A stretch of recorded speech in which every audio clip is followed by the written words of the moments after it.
dispatched to an apartment fire here at 4900 Springs Lane in Peachtree Corners. When the Gwinnett County Fire Department originally arrived, they didn't see any visible fires, but they heard some audible fire alarms coming from a ground unit here in one of the apartment buildings. The Gwinnett County Fire Department made entry into that unit, and that's when they discovered an unresponsive boy inside. We believe he is about 6 years old, and he was suffering from multiple stab wounds. That young boy was transported to a local hospital with a police escort to Children's Healthcare of Atlanta in Atlanta. What began as originally a apartment fire turned now into a criminal investigation. So our officers were out here not only transporting the young child to a local hospital, but they also had to start a criminal investigation and also start to look for anybody who may be responsible. At approximately 9:15 this morning, one of our officers found a woman behind the building. This woman was not wearing any shoes. She had on one sock and her clothing was wet. She was immediately taken into custody and transported from the scene. We do know that that woman does reside in the same unit where the boy was, but we're still working to determine exactly what her role in this criminal investigation is. Marty, would you say that she's a person of interest, or could she be another victim? At this point, we believe her to be a person of interest, but it's still too early to officially name her as a suspect until criminal charges are filed. Do we think she's been there the entire time if this was called in at 7 and not found until 9 o'clock? It's unclear right now exactly how long she has been either inside the apartment or even outside before our officers found her. Is the nature of the relationship between the two, the boy and the female? We're looking to determine exactly their relationship, but it's very likely that they are related, familial. They're family related. Right. Can you talk about responding to a scene and seeing if, any murder or homicide is awful, but when it's a child?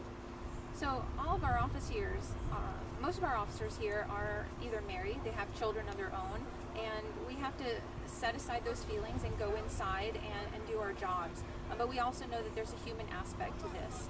So we have a team of chaplains who are not only here on scene, but they're responding to the hospital. They're also responding to a local precinct to help the officers who may need to talk about this. And we also have our CISM team, who is also peers. They are people that work for our department, and if the officers want to talk to one of those members, they're more than happy to. The person of interest, was she hiding, or was she just kind of walking around? The person of interest behind the building, we don't believe that she wanted to be found. So it's possible that she was hiding, and we're looking to see exactly where she was from the time the apartment fire started until she was found. Did you find a knife on scene? I don't know. I don't know if any weapons were found on scene.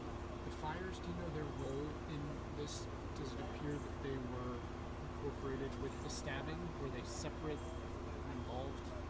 So the question is, what does the role of the fires play in all this? And I think it's still too early to tell. That's something that we're going to work very closely with the arson investigators over at the Gwinnett County Fire Department to determine exactly how those fires played into this criminal homicide. Are you looking for Does she have any injuries on her, the woman? She was transported to a local hospital with non-life-threatening injuries, and following her treatment, she'll be transported to Gwinnett County Police headquarters for an interview. You say that this woman was, she didn't know where she was or was looking for something. Do you think she was in mental condition or under the influence or something? I don't know her condition, so I don't want to speculate on her mental condition at the time she was taken into custody. Are y'all looking for any other suspects? I don't know if we're looking for any other suspects. I know that we want to interview her and determine exactly what her role is in this criminal investigation. Now, you said that they likely lived in the same apartment. Was anyone else residing there? I don't know if anybody else was residing there. I know that nobody else was at home or inside the unit when the officers and the fire department arrived. Do you have an age range for her? I don't. No, I don't have an age range for the woman. Thank you very much. You're welcome.